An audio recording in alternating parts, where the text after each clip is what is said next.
Here we go. Live. William Draper, how you doing, man? First man on my How you doing? Okay, guys, this is Bruce and this is Convocourses podcast and today is open topics once again.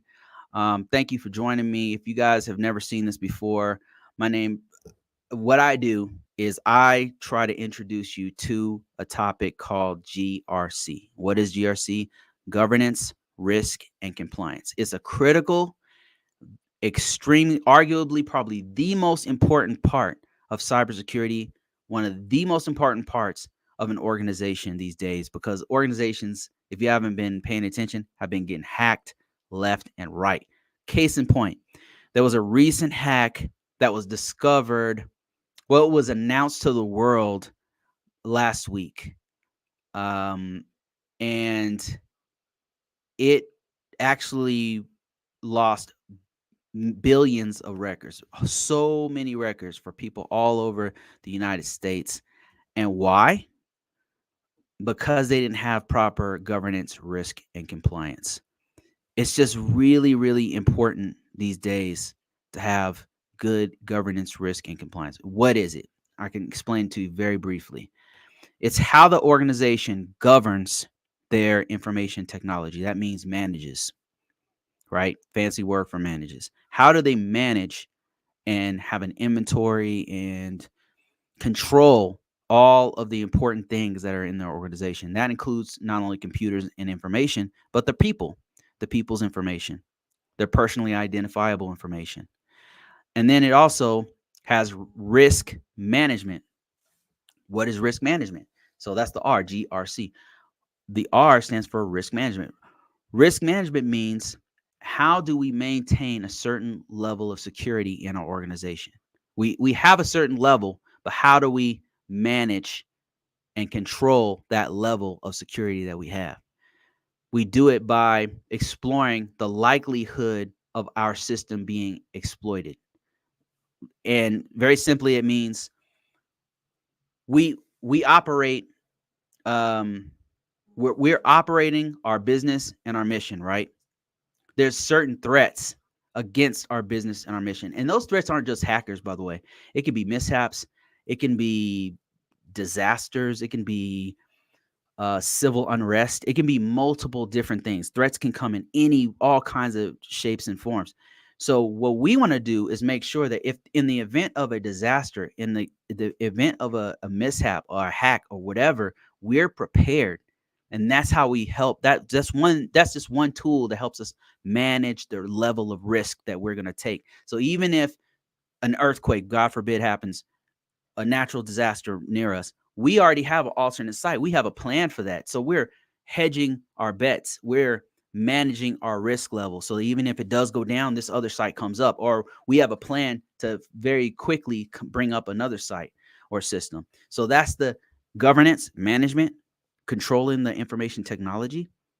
Um, the risk management, making sure that we're looking at the threats and saying, okay, where's our weaknesses?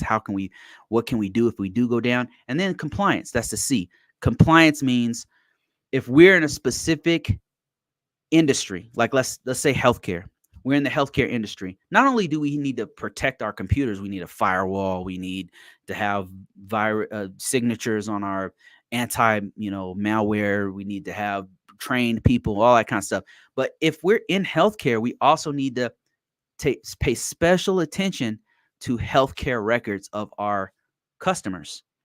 We have to abide by something called HIPAA, which is helping us protect not only healthcare information, but insurance information. So every industry has something like a HIPAA. Like if you're in the federal government, they have something called FISMA, which is the Federal Information Security Modernization Act. You have financial sector has several, but one of the big ones is Sarbanes-Oxley. And that one came about because giant corporations like WorldCom and Bernie Madoff and all these other people kept ripping off billions and billions of dollars worth of money. And some of that was being done all of it was being done with IT, with transactions. So they focus a lot on auditing and making sure that we are doing everything we're supposed to do to protect people's investments. So every industry has something that they have to comply with. That means they have rules and regulations that they have to comply with. And thank goodness, because we live in a society that tries to put all of these different laws in place and then enforces those laws. If we didn't have them, it'd just be chaos. A lot of times I've traveled many different countries in the world, and to see it real time where they don't have the same kind of regulations in certain areas. No, don't get me wrong. Like the US has certain areas that we're super weak on. I give you one off the top of my head is probably FDA. Like US, I don't, if you've never traveled, you won't notice, but the US is real loose with how they do our food, right? It's safe to eat, but in the long run, they put all these chemicals and stuff in it. You don't see that a lot in other countries.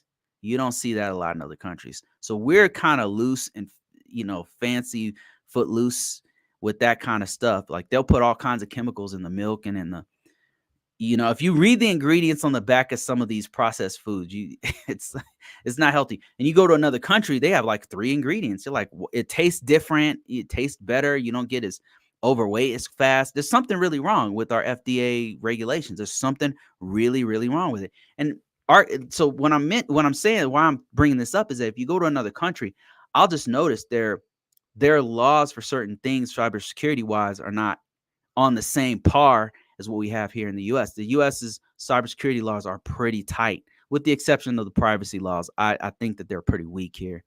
But all right, let me get into the questions. It's all about you guys. It's all about questions every Saturday at 1 p.m. Mountain Standard Time, maybe a little earlier. And I usually go for 1.5, 2 hours. And I'll answer your questions live. Let me see here. Let me look at the TikTok feed here. We were talking before we started this. Excuse me. Let me see. Somebody said, what is GRC? I think I answered that one. More people here joining. That's great. Should get some more people joining here because I'm supposed to normally start at like 1 o'clock ish. So we're starting pretty early. All right. So since I don't have questions, I'm going to go ahead and answer some YouTube comments that I haven't gotten around to. Here we go. I'm in the back end of my YouTube channel, and I get a ton of questions here. And I have not been, as of late, have not been answering these, but I'm going to answer 1 or 2 of these. Let me see. Patrick Chan says, cybersecurity is confusing. I had an interview thinking it would be one thing, and then realized it was quite something. It wasn't what I had in mind. The job description was a bit vague. Okay. So this happens from time to time. And what I tell people with this kind of thing is to read the description, the job description. Not just read the description, but practice for the job description. Like take the description and digest it. Like read through it and practice with their job description. Now that said, like Patrick says here, sometimes even they're mixing it up. This happened to me before. As a matter of fact, the last time I was getting into this, I was trying to look for jobs or whatever a few years ago. Now, I got into an interview, and I was interviewing for an information system security officer job, but they kept asking me all these cloud questions, like I was supposed to be a cloud engineer or something. And I'm like, what is happening? Why is he asking me all these cloud? But I just stuck to the script. I just stuck to what was in the description because I had already practiced. I stuck with that. Now, when he asked me these oddball questions, I'll give you an example. He was like, have you ever set up a cloud system? And I said, actually, no, I haven't. I'm not a cloud engineer. And I was very frank with him. I said, actually, my exposure to the technical side of like as far as setting up or integrating some kind of cloud solution is I've never done it before. My exposure to cloud is just as an information system security officer doing GRC type work. So what I would do is FedRAMP. I'm familiar with FedRAMP and how to get a system from point A to point B as far as an ATO is concerned with the cloud. But I'm not a cloud engineer or anything. I was very frank with him. And then he kept asking me a bunch of technical cloud questions. And then I realized in the interview, I was like, this isn't the guy I'm going to be working with, because he didn't know He didn't. He was. It was almost like he was reading another person's job description in the interview. I just kept it professional, and I just kept answering the questions, and I stayed on the script. The script is the description, so stick with the script. And let me tell Patrick Chan now. While I'm typing, you guys come up with more questions for me. Like I'm tracking everybody's questions here, so just answer those questions. Let me ask those questions. I'm gonna go ahead and answer Patrick's question here. I'm telling them to stick to the script. The script is the job description and your resume.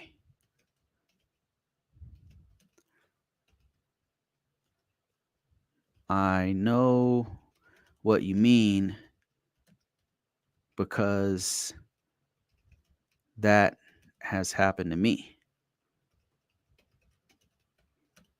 They start asking me stuff that is not on the job description. On the description, I just tell them honestly, I don't know about that. Tell them honestly and professionally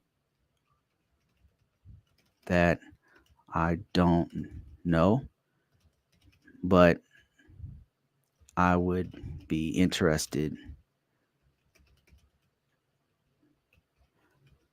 in getting more experience in that area. Okay, let me see. Larry, how you doing, man? All right, I'm getting some more questions here. I did start a bit early, but it's all right. I've got some questions here. Somebody said, did social security numbers really get leaked? Oh, he's talking about that huge leak that happened with the, what's it called? National Data. Let me see if I can look that up. National Data Center. Yeah. So there was a private organization called the National Data. Was it Data Center? No, it's Data National Data Breach. Let me just validate the name of this company. National Public Data. Okay, yes, this happened. So there was a huge leak from this. First, I thought the organization was a federal organization, like publicly, public like a federal or a state organization. It is not. So National Public Data is an organization that collects records for other companies. It's like they do B2B information. They collect a bunch of information from they scrape the internet, which is where they have like some kind of an application that goes on the internet looking for your social media information, old addresses, old phone numbers. All that stuff is publicly available, especially if you live in the US. I can't speak for UK or Australia or any other country, Indonesia. I can't speak for them, but I can tell you in the US, we are so bad at information. If you don't believe me, go to a site called actually just Google your name and the city. Just go to Google and type in your actual name, your government given name, your government name and the city, and you'll see what I mean. If you've ever owned a business, your personal information's out there. They don't protect it. If you've ever owned they have very loose protection on it. If you have property, your information's out there. If you've ever been to court for anything, more than likely your information's out there.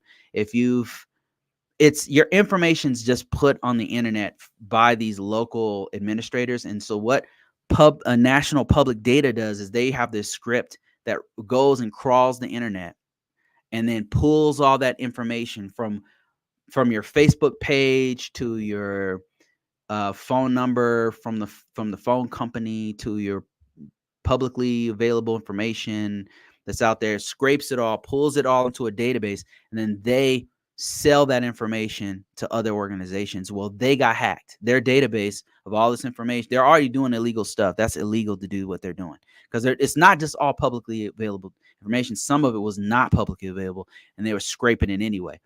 And so they had a massive data breach. Somebody pulled all their data. Now all of our information is a billion records. So there's a very high chance that my information, your information is right now out there on the dark web being sold for $3.9 million, whatever, $2.9 million that they're selling it for on the dark web. And there's nothing anybody can do about it because it's on the dark web. It's encrypted. It's already publicly available out there. So they're just leaking it out to everybody. It includes, I believe it includes social security numbers, phone numbers, first, last names, your past addresses, any association you have with any of your relatives. It just has all this information out there that's usually used for investigations. So, yeah, until we change how we do business here, like social security numbers shouldn't be a thing anymore. Really shouldn't. They could have easily fixed that with PKI. With they could use, instead of social security numbers, they could do like a PKI where you have a public and a private number. You have a public number. You have a public number where it's the cleaner. I don't know. Sorry for the this is live. You have a public number. You have, instead of social security numbers, they can have PKI. You have a publicly available number that anybody can have, and they can't hack it. It's linked to a private number. You have the private number. You don't share that one. You only share the public number. They could do something like that, and I don't know why they don't. We have blockchain technology. They could give us like a unique identifier on blockchain that also uses some sort of PKI, a public number and a private number, and they could protect it that way. Social security numbers really don't make any sense, and until they fix that here in the US, I don't know what we're gonna do, man, because this stuff just keeps getting leaked over and over again. All right, got some more questions here. This is all about you guys today. Any questions you have, so let me know. Larry says, it's the price of the way. It's the price we pay for in this country. We exchange our privacy and security for convenience a lot of times. A lot of bad practices for sure, Larry. And I agree with you, but I feel like if they deployed technology correctly in a secure way and not the way we did this so many years ago, we really need to upgrade our system, and they could do it. I mean, nothing's going to be 100%. You're right. I mean, for convenience, nothing's going to be 100% protected. But there's ways that we can make it at least harder for them to hack things rather than just having a number that's out there. It just doesn't make that a person could take your SSN and your first name, last name, and get credit cards and just do all kinds of stuff. All they need is like 3 points of data, and they can have your name, your social security, your number, your date of birth, and they can do identity theft in several different ways. So it's just too bad. It's just too bad. I wish we were smarter about the use of technology, and it's, you would think after all of these different gigantic hacks like this, we would change our ways as a society, not just even the US, but everyone, and fix this, but we just haven't made a move on it yet. So thanks for that, Larry. I appreciate you. Let me see. Kirko says, Bruce, I took your advice and I have a data engineering internship coming up this semester. Awesome. That's great. That's awesome. Yeah. So my advice that Kirko is talking about is, I tell every student, any student out there, if you are in school, don't wait till you get that piece of paper in your hand. Start right now. It's a start where you are situation.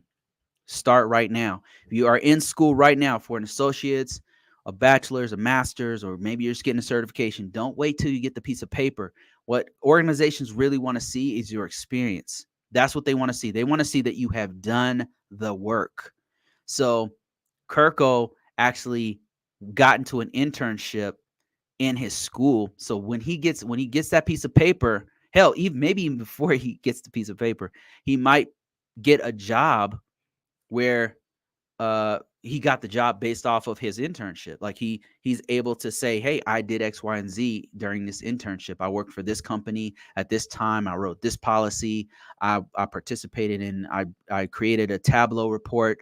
I was a part of the incident response team. I was whatever it happens to be. He's going to actually be able to put that experience on his resume, and it's going to shine above anybody else who already has a degree or whatever the case may be. So that's what I'm telling you. Wherever you happen to be, if you're trying to get in this field, start where you are. Don't wait till you get a piece of paper. Don't wait till you or whatever. Just don't wait. Just do it now. All right. While you guys are getting more questions, let me see. We got a possible emergency. I'm not sure what this is all about, but let's see. I told her to send me a message. She didn't text me back yet, so don't know what's going on with that. Maybe she'll contact what's her face here. Here, let me open it for you. So this is live, guys. I apologize. Got some other business stuff going on here. You could just ask. She didn't text me back. All right, let me see. I got some questions here. Thank you for your patience. User 463 says, all right, I'm not doing any co-hosts right now, guys, on TikTok because I'm on several different platforms, so they won't be able to hear you. Such as home address, using my phone number and full name. Okay, that's part of a message, I think. Let me just keep reading here. All right, no questions there. Let's keep going. Let me keep going. John P, man, welcome. Thanks for subscribing. I appreciate you. Larry says, I agree. I just think companies and sometimes governments put cost convenience over doing it right. And that's the educated base that knows better, right? The common user is even worse off most times with PII. Yeah, that's definitely true. And I think that one of the biggest things I see that's glaring, that almost, I mean, it makes me upset because, especially as somebody who owns stake in this system, as far as property or business or whatever, and is an employee, it sucks to see your information just being put out there like that. Because I'm putting real risk into this, right? I'm hiring people, I'm paying people, I'm putting real skin in the game here. I got something to lose. So if I buy a house or something like that, and or I start a business or something, and they just publicly make my stuff available with no protections whatsoever, it just makes it harder for me as a business person to do what I need to do. If people are coming after, if people are doing, I don't know, identity theft on me or something like that, it just makes me mad. Like to see, especially like the local government. The local government is one of the biggest offenders in the U.S. It's one of the things, like I've noticed as a cybersecurity person, like that the local government is a soft target. They just, I don't know if they just don't know what they're doing or if they just don't care or what, but they just publicly put our information out there, and it really pisses me off. It really pisses me off when they do stuff like that. And there's no checks and balances. They just put it out there. It's just like, what are they doing? What are y'all doing? Nathan says, question: are there any GRC vendors, for example, Archer, talking about AI, machine learning, data science applied to GRC processes, plus audit, plus evaluation, etc.? Thank you. Nate, I haven't noticed the big guys announcing anything yet, and I could just be out of the loop. I have noticed a bunch of small startups integrating GRC and AI and machine learning, but I haven't seen like the big guys like ArcSight. Archer. I imagine Archer, I'm looking it up right now, is already has something in the pipeline, but I haven't seen anything I mean, I can look real quick. Let me see. I'm looking at Archer. And for those of you who don't know, Archer and like EMAS and Exacta and some of these are like there. It's a content management system that helps to manage risk. They do like huge risk management. It's a solution that governments use and large companies use to manage governance, risk, and compliance. So they'll take in your vulnerability scans. They'll track your security solutions across your entire environment. So here's an example of one of those products right here, Archer GRC solution. And it looks like this. Like it looks like, for those of you who are listening or can't see my screen, it's got a chart that has a risk, a color-coded risk breakdown with numbers and everything. So it's a quantitative and a qualitative risk scoring system that's built in based off of all the information that it takes in. So it can take in your vulnerabilities, it can take in how many controls that you're hitting, and it could take in your risk assessment information from your scans and everything, and then it can help you to figure out what your risk level is. And so Nathan's question was, is there any one of these guys that are looking at AI? So I haven't seen it, and like even on their site here, I don't see anything that they're announcing. I imagine on the back end they're already working on this, because it'd just be really smart to use it inside of their software to help. To I don't know, like dial in your risk numbers easier or something like that. But no, I haven't seen any that have been used just yet. But that doesn't mean that they're not working on it in the back of a lab somewhere. If you guys know of any, if you guys have worked with some, then I'll read it. Just send a message here. Now, if you guys know one, just put it in the messages. Okay, yeah, I've got a bunch of questions popping up here. Yeah. Did I fix the what? For LinkedIn? No. I'll fix that. Got some issues over here with LinkedIn. Let me see here. Another question from Ebony63 says, should we still continue to shred our old mail? Our personal information is stolen so much. Yes, that's what I do, Ebony. I tear up all the mail that has any kind of information that I have on it. But what's scary is that's only doing a tiny. Most hackers are not like dumpster diving. What they're doing is they're going after. If you have a credit card, they're trying to hack the credit card companies. If you have an account on Nintendo or on PlayStation, or if you have an account with Target or Walmart or whatever, they're hacking those guys, and your information is a part of that. And then they're hacking the big guys, pulling down that, and then that's how your information is ending up on the dark web. So I'm not telling you don't tear up junk mail that's coming in, or old receipts that have your information, or old bills or whatever. Yeah, I do that. But most hackers are not dumpster diving. Dumpster diving means goes in your trash and looks for information on your accounts or something like that.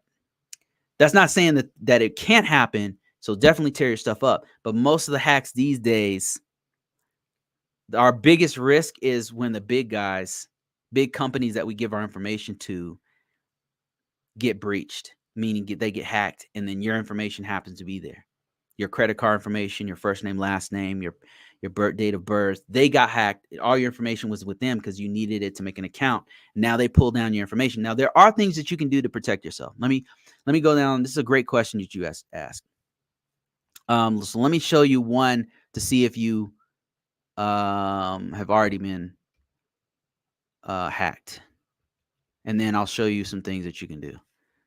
There's a site called, and I'm not going to type my stuff in here live. There's a site called haveibeenpwned.com. Have I been PWNED.com. And this site right here, if you type in your email, yeah, don't do this on a live or anything, because it's gonna shock you. Type in your main emails in haveibeenpwned.com, and it's gonna tell you anytime your email was a part of a giant hack. And once you see this list of all the things that your this email that you use for your Netflix account and your, to play games or whatever has been hacked, you want to go and change all the passwords. And there's a few things that you can do. Okay, so one is, if you find your name on this list, one of these lists, definitely change the password and do multi-factor authentication as much as you can. Multi-factor authentication is not just use a username and password, but also make it so that it sends you, I know it's a pain in the ass, but make it so that it sends you a code to your phone. Make it so that you have to use your fingerprint or your facial identification or facial recognition to open up that account. That's multi-factor, more than one way to get into the account. And that makes it much harder, not impossible, but it makes it much harder for hackers to infiltrate your information. So do that you want to really do that on your bank, on any important information, your bank, any financial things that you have going on, your tax. You have a tax site you go to, TurboTax or whatever. You want to do it, definitely doing on sites like that. Anything important that you have, make sure you have multi-factor authentication. And if the bank doesn't offer that, then don't do online banking with them. And you actually might even want to switch banks if they don't allow you to do that. Another thing that you can do is monitor your accounts. Monitor your accounts like a hawk. Like, always be looking at your bank account. Always. If you have multiple bank accounts, if you have multiple credit cards, always be watching them like a hawk. Sometimes they even have monitoring services that you can have that automatically watch those things for you. Sign up for at least one of those that is constantly monitoring your social security number, your account information, you can even have it monitor your name. So your full government name. So those are some of the things you can do. Don't use the same password on multiple accounts, especially not on your banking information. Any important accounts, make sure it has different passwords. Even if you're using multi-factor authentication, use different passwords. Don't use the same password one on everything. Don't use simple ass passwords anywhere. But also don't use the same password twice anywhere. Because if one gets hacked, the idea is that they can use that same one. If they can find a way into one of your accounts, they'll use the same username and password for all of your accounts. Do not do that for social media, because it's easy. I know it's convenient or whatever to just use the same password on Facebook, on Twitter, on TikTok, and on everything. Don't do that, because that means if somebody can access let's say somebody hacked your Facebook account, then they're going to take whatever email, whatever username and password they use there. They're going to go to your TikTok, and then they're going to put that same information in TikTok. And then they go like, what about Google? They'll go to Google and Gmail, and they'll do the same thing there. Then they'll go to, what about, this person have a PlayStation account? They're going to use the same thing there. They're just going to go to each one of those accounts. So don't use the same password twice. So that's just a few things that you can do. A big one is use multi-factor authentication. Check and see if you have been pawned.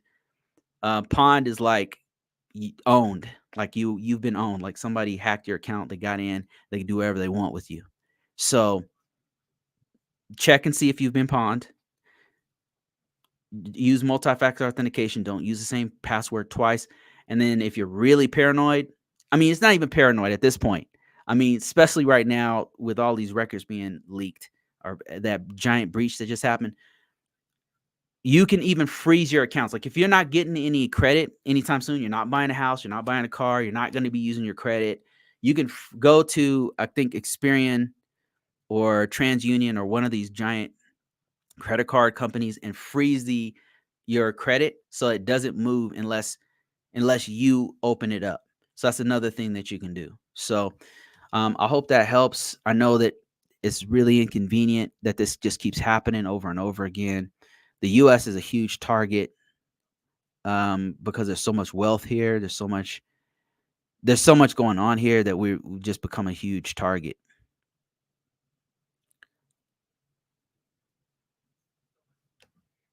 Oh, Cyber says it says there on their page compliance AI. Oh, okay. I missed that. I missed that. Compliance AI. Let me see what you're talking about. I missed that. Let me see here. Oh, there it is. It's right on top. Oh my lord. I'm freaking blind. Oh, they acquired compliance.ai. Insightful, transparent, and trusted. I don't know what that looks like. They're doing something with it. They acquired compliance.ai. Compliance.ai. Oh, the site. Okay. Archer compliance.ai is a. Wait, let me show you guys this. Thanks for that, Cyber Romeo. I appreciate that. Let me show you guys what I'm seeing here. So the question earlier that somebody on TikTok, I believe, asked was somebody. Let me see who asked me that question. Oh, Nathan. Nathan asked, um, is Archer or is one of the other large GRC type tools using AI? And I went to Archer's main website to check it out, and then somebody caught. Oh yeah, it looks like they are doing it. Possibly. Let's see. So Archer Compliance AI is the only regulatory change management solution that mitigates the risk of non-compliance by automatically monitoring the regulatory environment for updates, organizing and interpreting regulatory content, ensuring change tasks are done in real time. Where's the AI come in? Okay. Our solution applies a purpose-built machine learning model to automatically monitor regulatory environments and relevant changes and map them to your internal policy procedures controls. That's pretty cool. So what they're saying here is it's going to take your environment. Like you'll say, okay, we use PCI DSS and here's our policy. Here's our policy. Here's our procedures. We have changes we have to do. It's going to take the changes that are coming in and map that to what you're doing, what you're saying that you're doing in your policy. So that's pretty cool. This is something that they just started doing. So Nathan, the answer is yes. And it says find out more at archer.com/compliance AI. They're starting to do it already. They're starting to integrate it.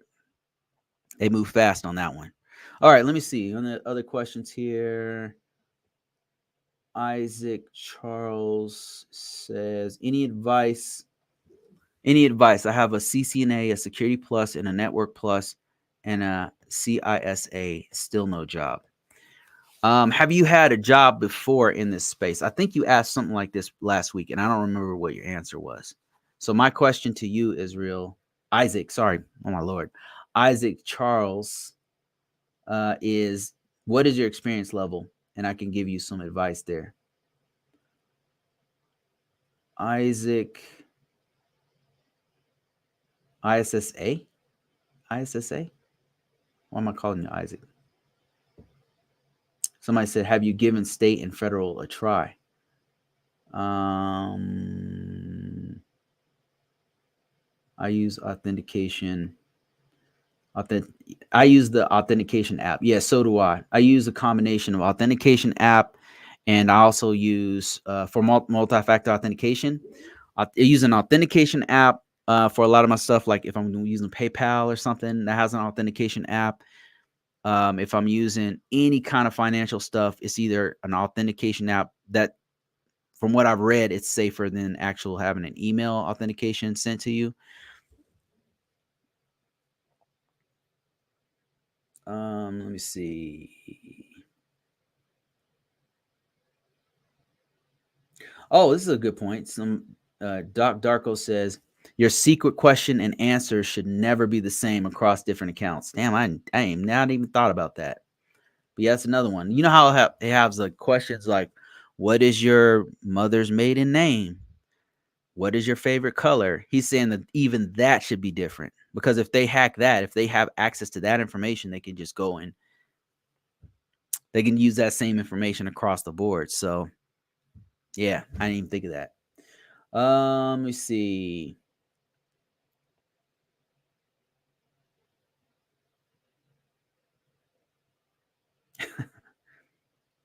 Let me see here. More questions. More questions. Looking for more questions. Connor Ben says, best project. What is the best project for a new grad getting into the technical side of cybersecurity?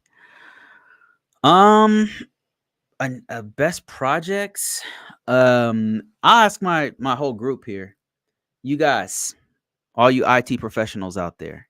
I've got Connor Ben asking, what is the best project for a new grad getting into the technical side of cybersecurity? What do you guys think? So Hyperion says, Ben, cloud and container security. Good choice. Good choice. What else you guys got? Anybody else? Yeah, cloud will be a really good project to get into. Like create a container on a cloud. AW, let's say you went to AWS, Amazon's cloud service, and then you created a container and then put a server on there and then start putting security on that cloud container. So that's one thing you can do. Another project you can do that's more common is for people to put it on their to create their own local network, of do a virtual environment and then start hacking your own systems. Like you can make a virtual environment. It's my favorite thing to do on your computer. Get a high speed computer with lots of RAM. You put VMware on it. You download a couple of operating systems for like most common ones, Windows 11 or Windows 10, and then OS X or whatever. Put those on there on that virtual environment, and then get a something like Kali Linux, and then use Kali Linux to attack those. Put them on the same virtual network. This is all on your computer, and then start attacking it. So it's going to teach you several things. Number one, how to use VMware in a virtual environment, how to set up a virtual network on your own computer, and then how to install operating systems, and then how to secure them, because you want to attack them and then secure them, find a way, and then allows you to also use things like packet sniffers on that same network. That's something that you can do. But I agree with Hyperion about the cloud containers. That's actually a really good one. Okay, says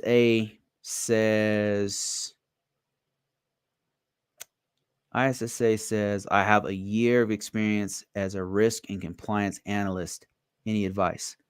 And you said that you have a CCNA. Normally when I've gotten this same question many times on here. I've been doing this for a few years.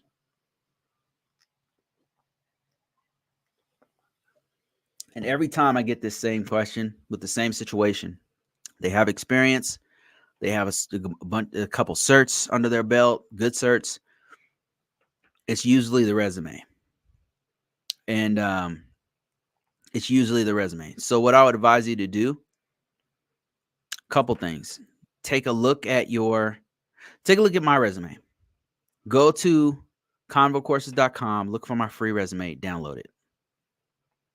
Look at how I wrote it. That's an ATS style resume. A lot of times people in their exact same situation as you, or it's very similar, their resume is not, they send me their resume is not good. It's just not good. It's not marketed towards what they're trying to do. Whatever you're trying to do, you need to have certain keywords and key phrases in your resume so that those employers who are looking for a pen tester, looking for a GRC professional, looking for an information system security officer, they'll find you.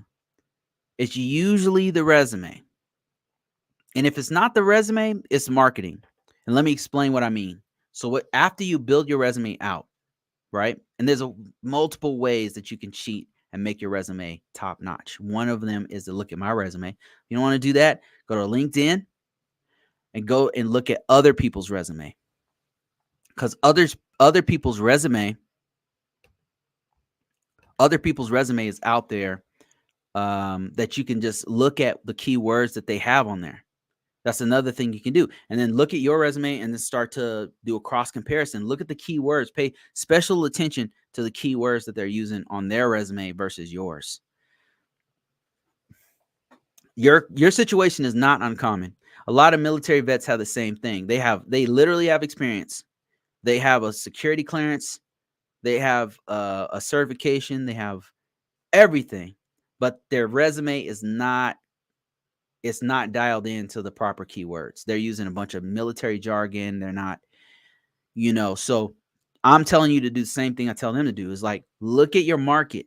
Look at when I say market, I mean, if you're trying to be a pen tester, your market is organizations that need a pen tester.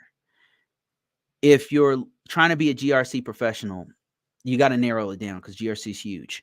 What industry? Are you in the healthcare industry? Are you in financial sector? Are you in government? Narrow it down.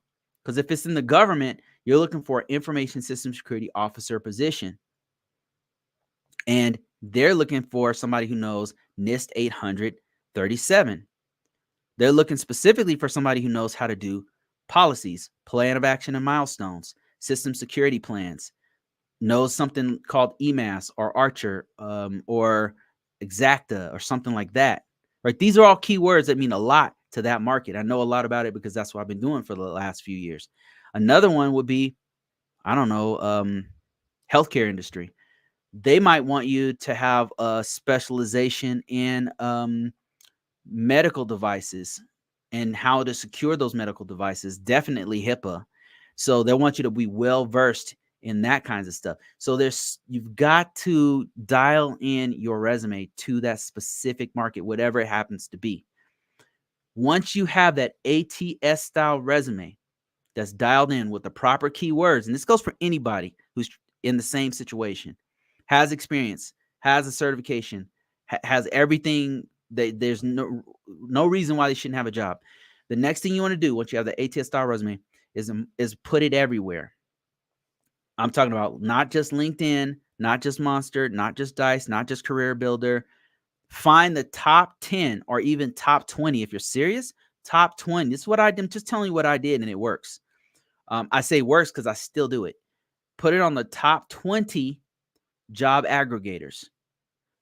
Be warned, you will get opportunities. And I'm not even messing with you. If you do everything I'm telling you to do, you will get people constantly contacting you. Constantly. It will get annoying. Be careful what number you put on because people will call you. Be careful what email you use because you'll get a ton of emails. Then it's going to be a matter of looking actively and aggressively looking for positions. Don't take the first job you see. More than likely, it's not going to be worth your time. You want to be picky. You're going to want to validate each person and each organization you contact. You're going to vet each one of them. You're going to interview them as much or more than they're interviewing you. Aggressively go on LinkedIn, on Dice, on Monster, and do something called, there's a little button. If you filled out your whole profile in each one of these and uploaded your resume on all of these, like I'm telling you to do, if you do what I'm telling you to do, it will work. I'm telling you it will work. If you put you filled out your whole profile in all these 20 different sites, you want to hit something called they call it a easy apply button. I think on Monster it's called quick apply or something like that. They changed the name up. But if you have everything filled out, you can just hit a button on some of these organizations and your whole profile just goes to them. You want to do that as many times, like you go and, of course, read the description, see if it fits you or whatever, and then start going through and applying for as many of those jobs as possible. That's what you do. And you will find opportunities. Not every opportunity is going to be for you. And some of them are going to require some blood, sweat, and tears. There's going to be something in there you don't like. There's going to be that you have to move to another state. There's some that are in other countries. There's some that don't quite have the pay you want. There's going to be something that you gotta, there's no perfect job out there. But if you're really serious about getting a position, think about, look, take what you can for now so you can get your foot in the door so you can level up. So that's what I would tell you to do. I mean, I'm a broken record here. I tell people the same thing. And the people who follow what I just said to the T, they have a job right now. They contact me back and say, Bruce, it worked. I'm like, yeah, I know. I've been doing this for a long time. It really works. I mean, it works so well that I'm very picky about jobs. I'm getting constantly people contacting me. I'm like, nah, click. Like, it works. All right. Frank says, how much more stress workload is required when moving upward in GRC, analyst versus senior analyst? It depends on the organization. The organization I'm working with now the job I'm doing is pretty it's a lot of work. It's a huge workload. There's no work-life balance. It's crazy. But I've been in other organizations where it wasn't like this. It depends on the organization. I'll give you a specific example. Like right now, I'm working for a government agency. I'm an information security officer on a gigantic system, and these MFs will not hire another person for me. The workload is insane. It's crazy. And I've been telling them for a long time to get me some help, and I don't know what's going on, but they just won't do it. And so these other organizations I work for, if I said, hey man, I need help here, they were like, yep, no problem. Boom. They'll send me somebody because their interest was in their company. Like, we got to retain good people. We want to do what's right by our people and by our client and all that kind of stuff.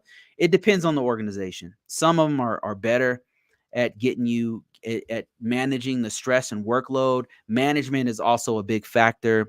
If you have management that's not listening to you, or they have pressure from them, so they can't really hire more people or whatever, they can't really allocate more resources to you, it's going to be stressful, And I've had one of the position I worked where all I did was I was writing policies for them. So I didn't really need a large amount of help. I could just do it on my own.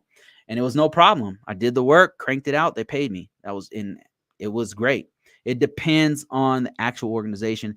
As far as upward GRC, I would say one of the things that's kind of held me from accepting a management role is because it's more work to be a manager, if that's what you mean, like going up in the ranks from just a regular analyst to a senior analyst or a senior whatever. They usually, what they'll do is they'll let you keep the same amount of work, but then they'll say, oh, by the way, you're going to manage these other two people. Why don't you shadow these other two people and make sure they're doing what they're doing? So they're not going to, in the beginning, they'll pay you more. They say, just give you more work, and they want to see like what you're going to do with it. And if you're lucky, then they'll promote you and say, okay, now it's a lot more work to do management. And in my experience, like what's happened is it's a lot more. They're expecting you to do a lot more. And they're going to be very tight gripped on the amount of resources and money they're willing to give you to do that extra work. That's just, maybe I'm a little jaded, but that's what I've been seeing. So it's, in the long run, if you're going to stick with it, it can be worth it. I've seen some management positions like be a huge, like I've seen dudes go from regular analyst GRC or regular cybersecurity analyst to a director, right? Because they were willing to put in the work, and a director makes way more money than the average person. The C-level type positions, forget about it, man. They make crazy cash. Okay, but they also have a different level of work too. Let me see. Trying to figure out if hopping jobs and getting promoted is worth the pay bump in information security right now. It depends, Frank, on what you want to do. Like I know some folks, usually the guys who level up are people who number one, they can manage stress a lot better. They tend to manage stress really well. They don't get stressed out at work.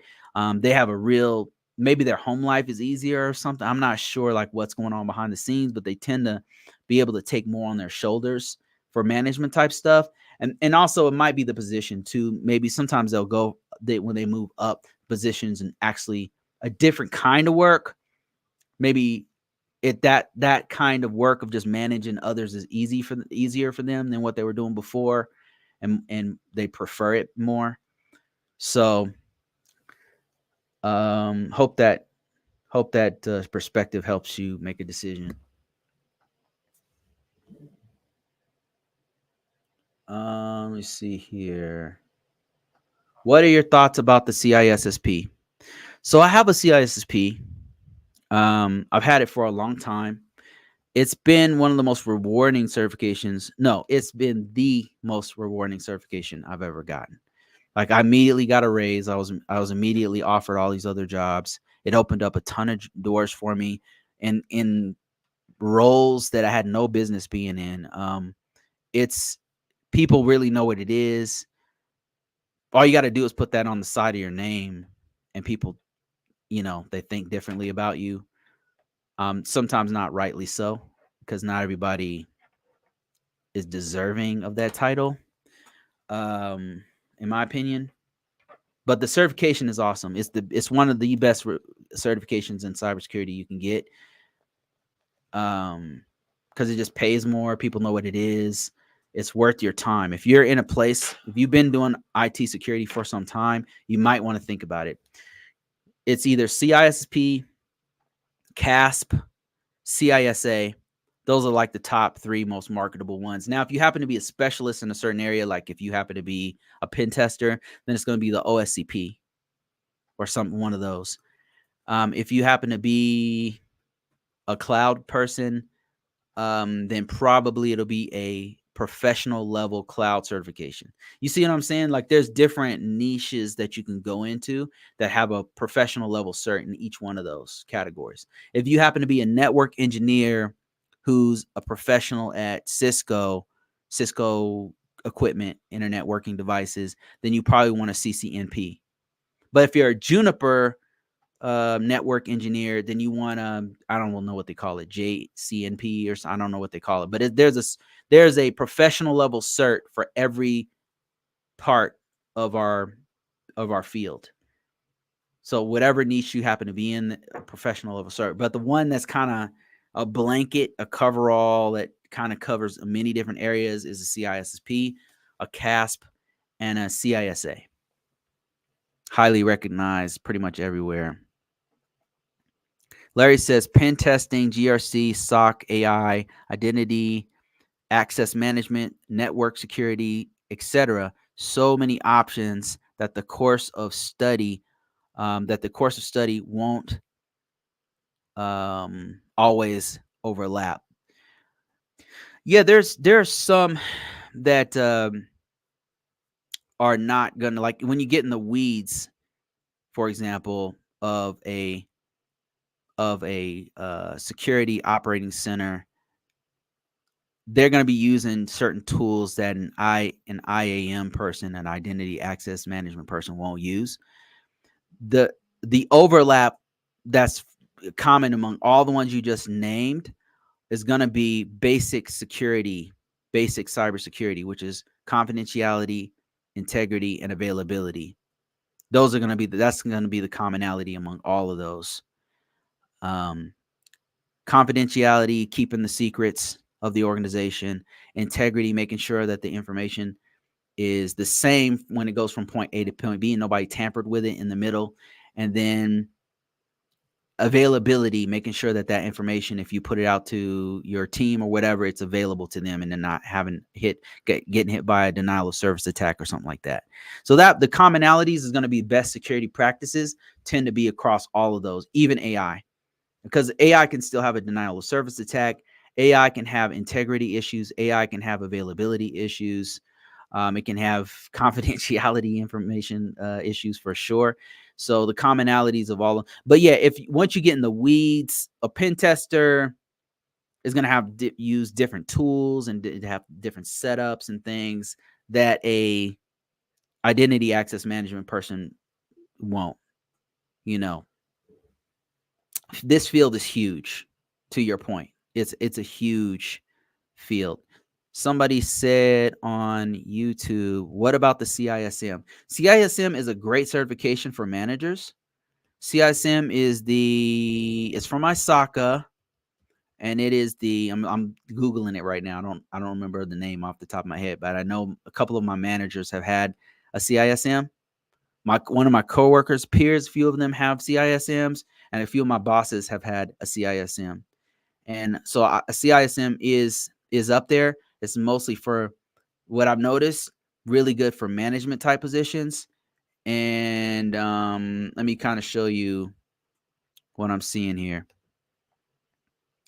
A CISSP versus a CISM. Look at this. Pros and cons. Focus. CISSP focuses on the technical and managerial aspects of information security. A CISM is the management and governance of information security. CISSP is recognized globally across industries, opens doors for technical and high-level security roles, comprehensive coverage of information security topics. CISM, highly valued for strategic roles of information security management, focuses on governance, risk management, and program development suitable for information technology professionals aiming for leadership positions. It's more of a management type thing. And I'm not telling you not to get it. It's up there for sure. The reason why I named CASP, CISSP, and CISA is because those are the most recognizable. Most organizations know what they are. They're right now, as of 2024, this could change, are the most marketable cybersecurity certifications out there. But yeah, CISM would be a close second. Another one would be CRISC. That would be another one I would say is worth your time to look at.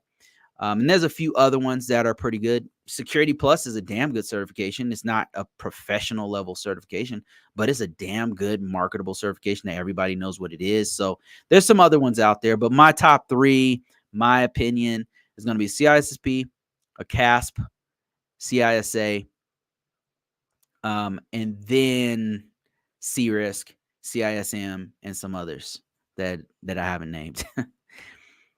Let me see. If you get a legally written approval from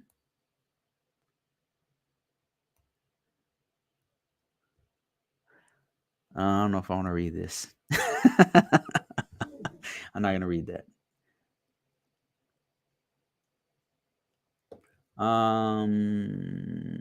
Somebody said, how do I start learning these things?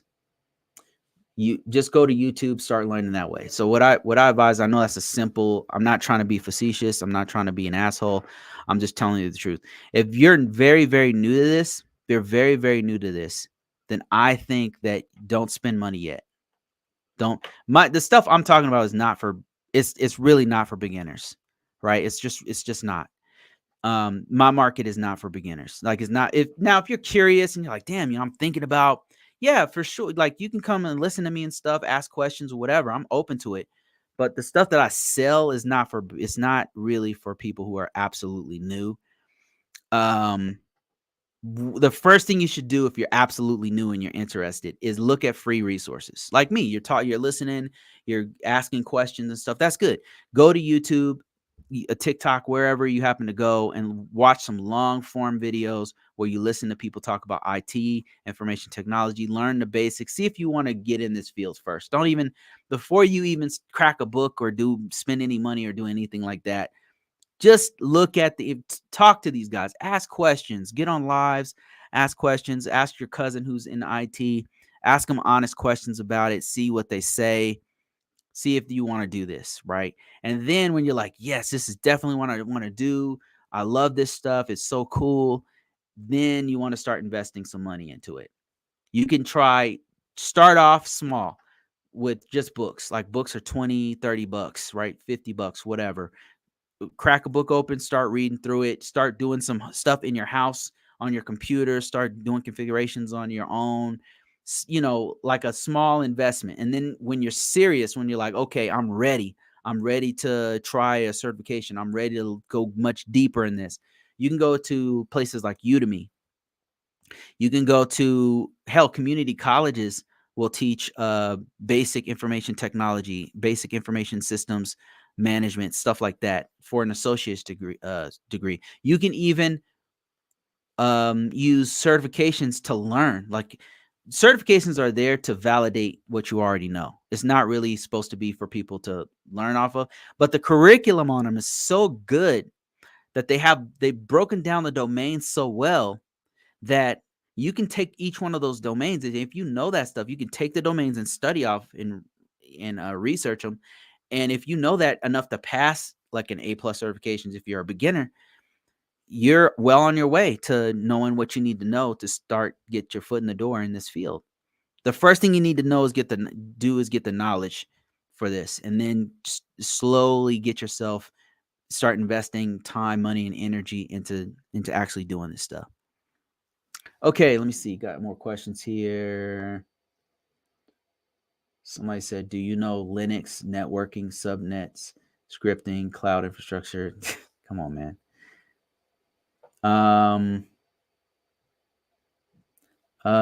Ebony says, "The state works this way. If you are doing the job, you don't really need help. Show them."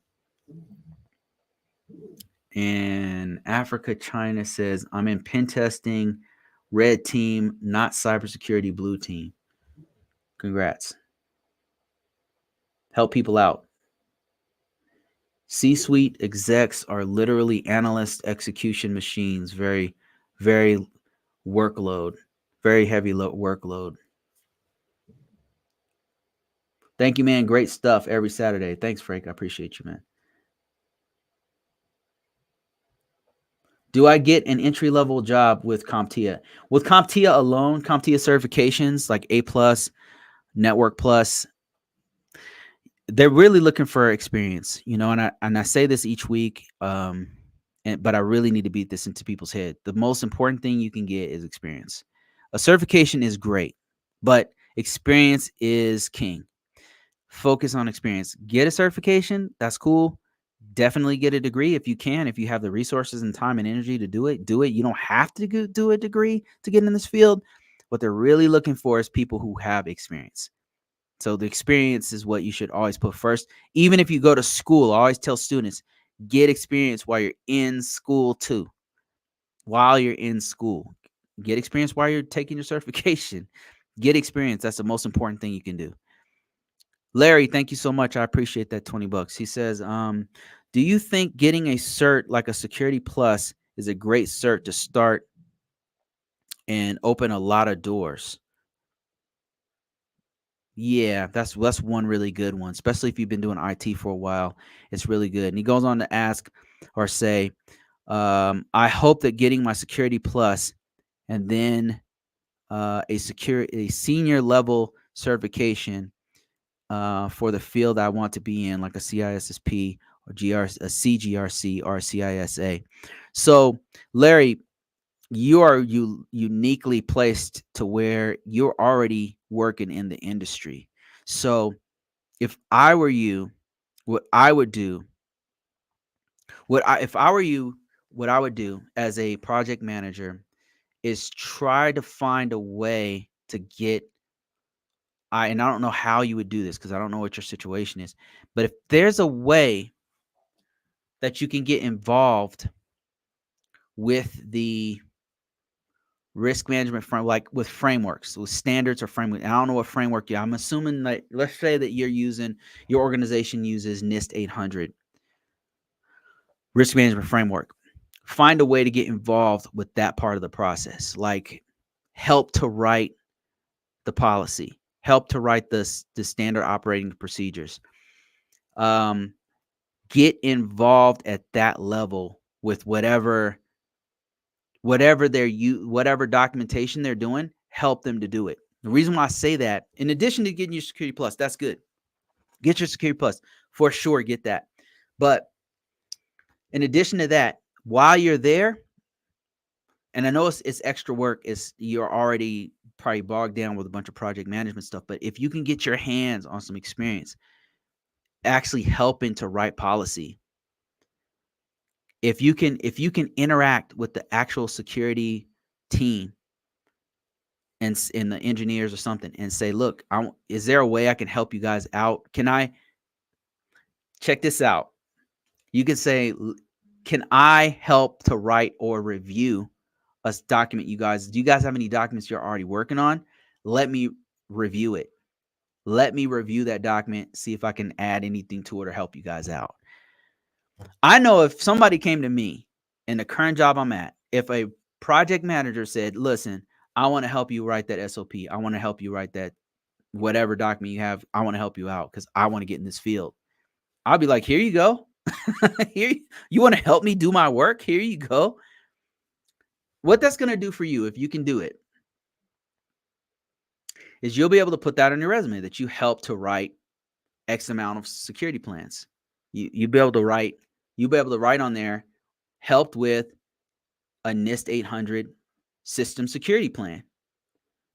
You helped, or you wrote a standard operating procedure for X, Y, and Z procedure.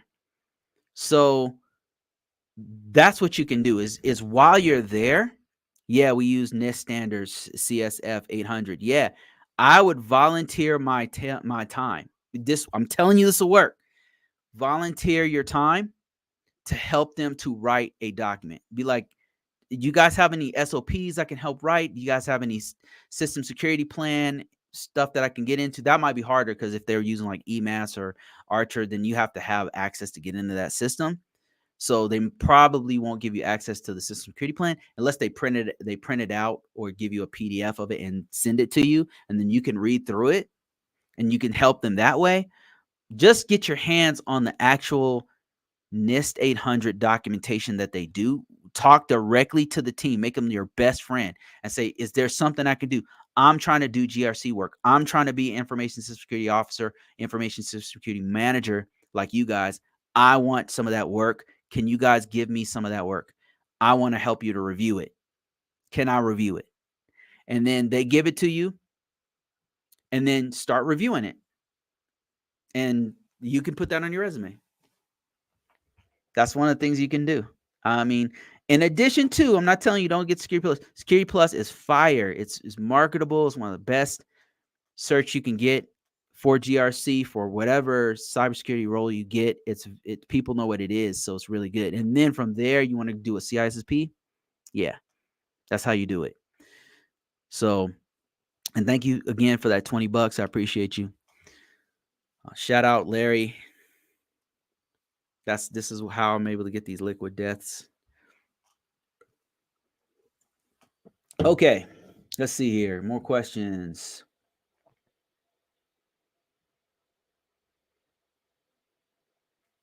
I'm about to take a boot camp, which will help get a certification. Okay.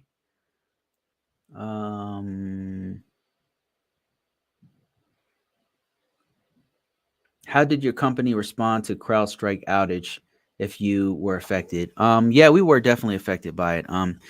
There was a couple of parts and pieces of the organization that were unavailable for like a few days. It didn't take us out or anything. We don't have anything publicly facing. We don't have any.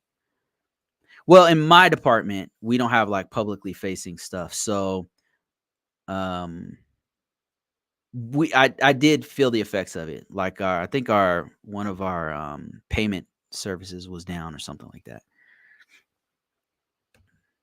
Yeah, that's the only effects that we like. I think we couldn't access our payroll for like a few days or something like that. I think that was affected by CrowdStrike. And I know a couple of other parts of our organization lost connectivity here and there, but we were still able to like show up at our job and do what we needed to do. It seems like it was mostly like publicly facing, like the kiosk in the airport or something like that, or their stuff's all tied there and they're constantly interfacing with the public all the time. Like my role's like is the back end of a very large organization. So most of the stuff I look at and I'm exposed to are all internal workings of a network. But yeah, we were a bit affected by it.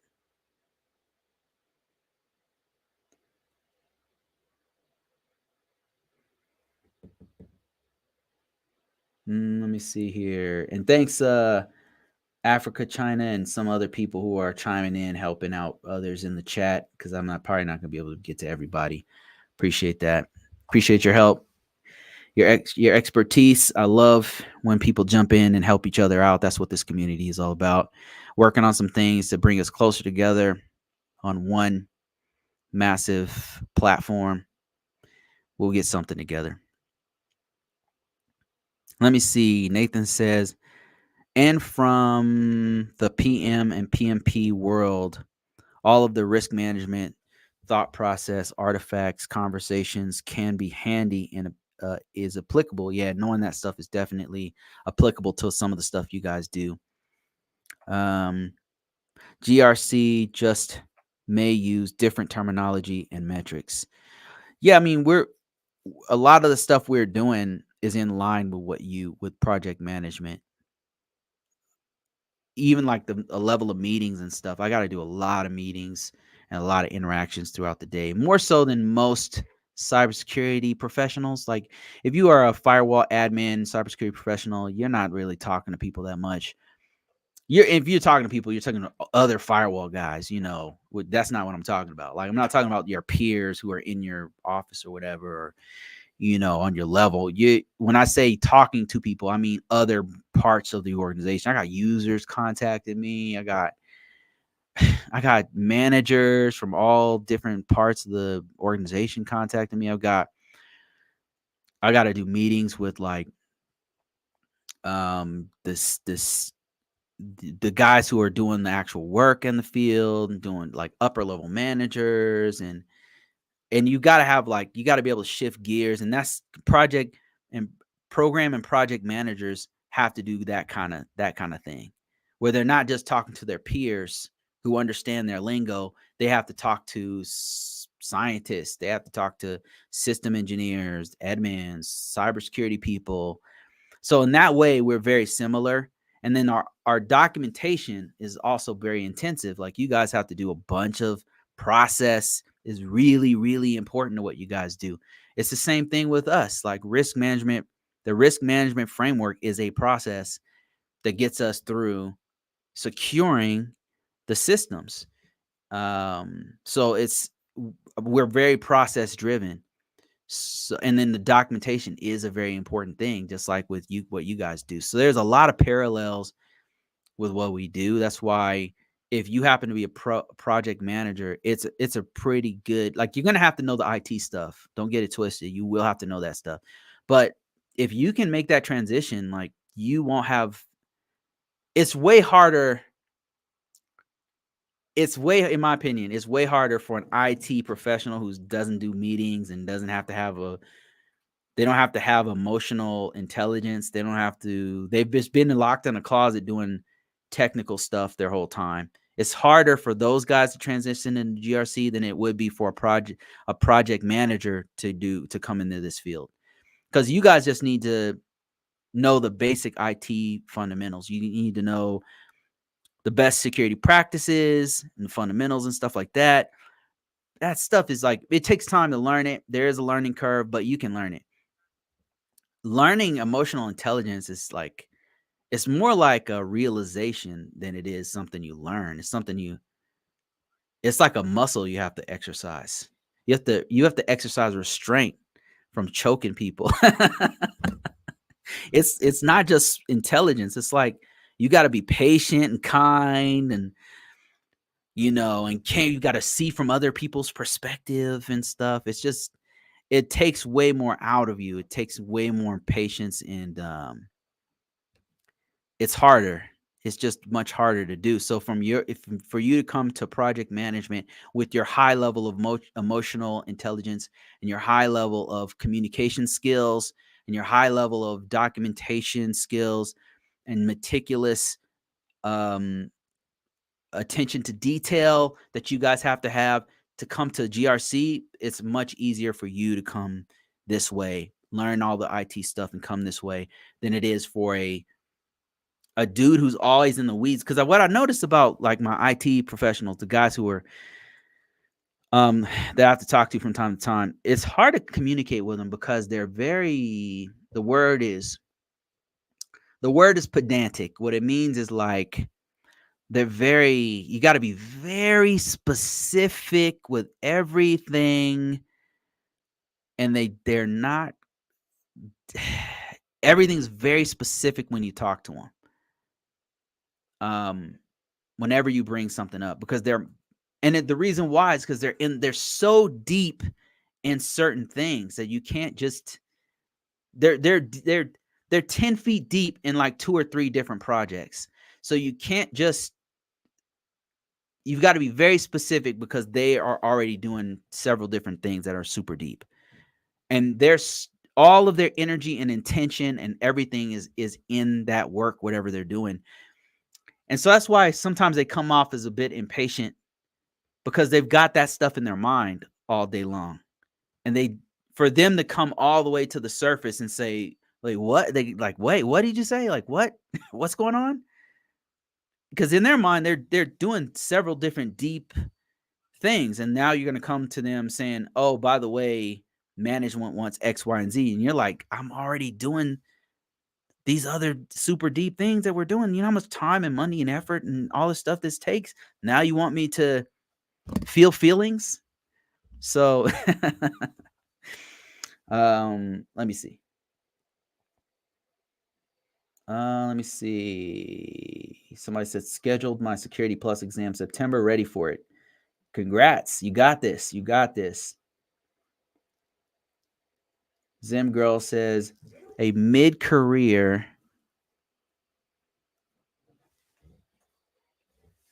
Okay, sorry. A mid-career and have done you're mid-career and have done risk assessment and want to transition to a hands-on security work. Tips. Yes. So my tip is what you could do is start whatever tools you happen to be using, start learning the hands-on portion of those tools that you're using. Risk assessment. So if you've done risk assessment, perhaps you know about scanners. So what you could do, let's say your organization used Qualys scanner. If you want to be more hands-on with security, Qualys is a huge security tool. Just start to learn to use the scans, like actually create the pool and create the policy for the scan and run the actual scan in a real-time environment. That's one thing you can do. Like learn to actually run that scan and some of the do's and don'ts of running that scan using that tool. What I'm saying is wherever you happen to be, there is a security tool that if you have hands on it, use that one, get skilled at that so you can put that on your resume. Also, think to yourself, any kind of tool that you have used in the past, whether it be a router or a switch, or you happen to be really good at Azure cloud computer and you had to help set up the security features on it or whatever, put that on your resume. All of those tools that you've used, emphasize that when you go back to your resume, rewrite your resume and emphasize all the times that you have focused on the tools portion of it. Put that stuff first. Emphasize your skills in those things you already have. That's what I would say to do.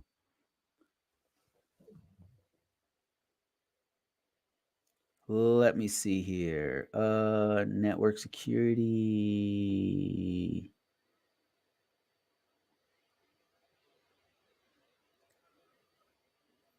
Let's see.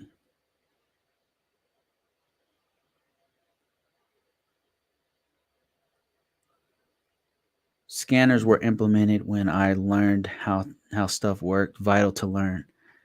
Network scanner. Yeah. Network scanners. If you happen to be Zim Girl, if you happen to have, especially if you have access to a scanner, whatever, if you've done risk assessments, more than likely you have at least one scanner around. Hopefully you have access to it. Get skilled at that. Put that on your resume. Emphasize all the technical that you've already, and I'm sure you've had some exposure to some of these tools. Put that on the top of your resume. Emphasize all your skill set on that. And then you'll get calls from people saying, "Hello, so I see that you know Qualys. Like, how many years have you done that? Do you know how to do this and that? Have you ever done this with it?" That's one thing you can do if you want to be more hands-on. Put more hands-on stuff on your resume. See what else we have here. My hope is that the holy trinity of certs would be PMP, CISSP, and another career specific cert. Hope that grouping and experience will take my career to another level. Yeah, man, that's a great plan. I like how you think, Larry. You're thinking strategically. You're thinking like that's exactly what I did in my career. That's exactly how you do it. Larry's doing what you're supposed to do. That's what I did. I'm just thinking like, damn, that's what I did too. What you do is start thinking of how you're going to get there. Think about point B or C or D or whatever, and think about, okay, how am I going to get there? Think strategically. Think to yourself and think realistically too, right? Think about what are you going to do in order to get from point A to point B? If you want to be a pen tester, think realistically about what pen testers do, right? It's not Hollywood. They don't do what they did. Whatever you saw on I don't know, hackers or whatever, is not real. Like look at what real hackers are doing. Look what the real tools that they're using, and just think to yourself, okay, Kali Linux, OSCP. How do I get from point A to point B? What do I need to do? Step number one, I need to download Kali Linux and learn every aspect of it. I need to sharpen up my networking skills because I'm really weak at that. I need to learn all the tools of Kali Linux. I especially want to be good at Wi-Fi hacking and what kind of weaknesses Wi-Fi have. I'm going to practice that. What other tools do I need? Okay, how long is it going to take me to learn those tools? I'm going to give myself 3 weeks. I'm going to give myself realistically 3-4 months, and I'm going to learn everything about it. Then think about what kind of time do I have in the day? Well, I have a 9-to-5 job. I work 8 hours a day, whatever. I'm going to every day on my lunch hour, I'm going to crack open a book. I'm going to start with the CEH. I'm going to work my way up to the OSCP. Like, come up with a strategy to get from point A to point B and stay in the know. If you're trying to do pen testing, listen to pen testing. Don't listen to me. Get off of here. Go find a pen tester.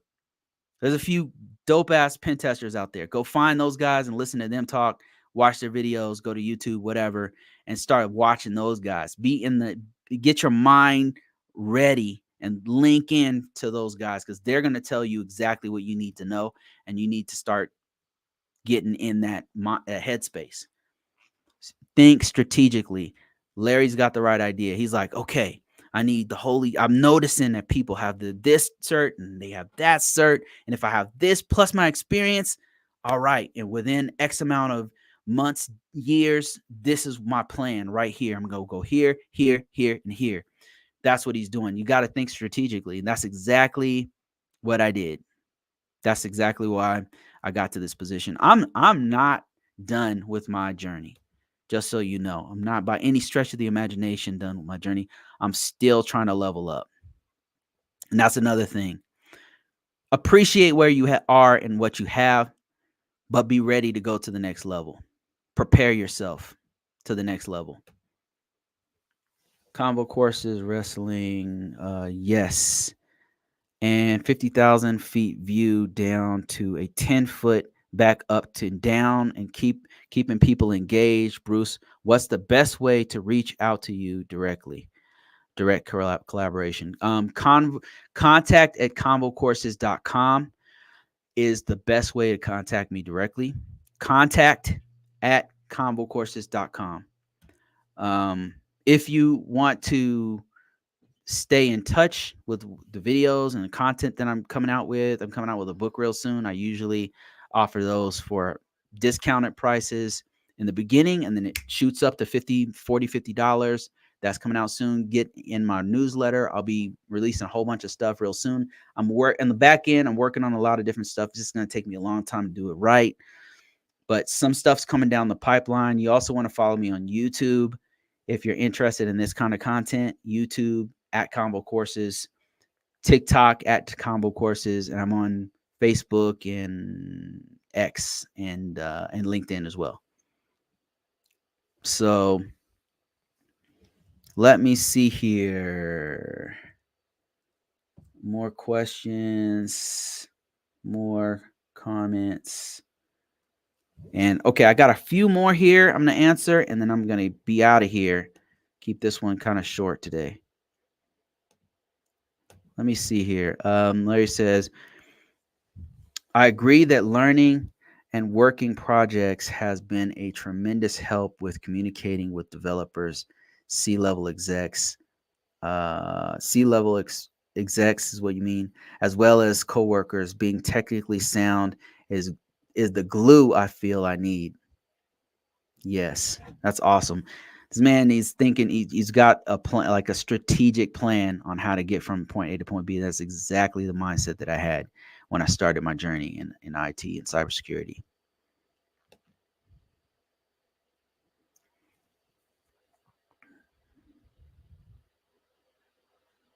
Somebody said that the PMP and project management and GRC sounds like business analyst. Is that what you mean? And then Nathan says business analyst plus PM definitions are related. Okay, and I think that's it, guys. Thank you guys so much. I really appreciate all the comments. Thank you, Larry, for that $20, man. I really appreciate it. Your engagement is what I most love. And everybody else, thank you so much. Thank you guys, all the technical people who's helping people in the chat. I just don't have enough bandwidth to cover every single question. Sometimes I miss things, and it's not on purpose. It's just I have a lot of things going on here. I am working on some things in the background. I will let you know when I'm finished enough to where I can like start announcing some of it. It's just little things at a time I'm gonna have to release. But I am coming up with a way to help even more people in a more in-depth way. And just stay with me. Something's coming real soon. More than one thing. All right, guys. Peace. I'm out of here. Thank you so much. Take care of yourselves. Have a great weekend. I'm out of here.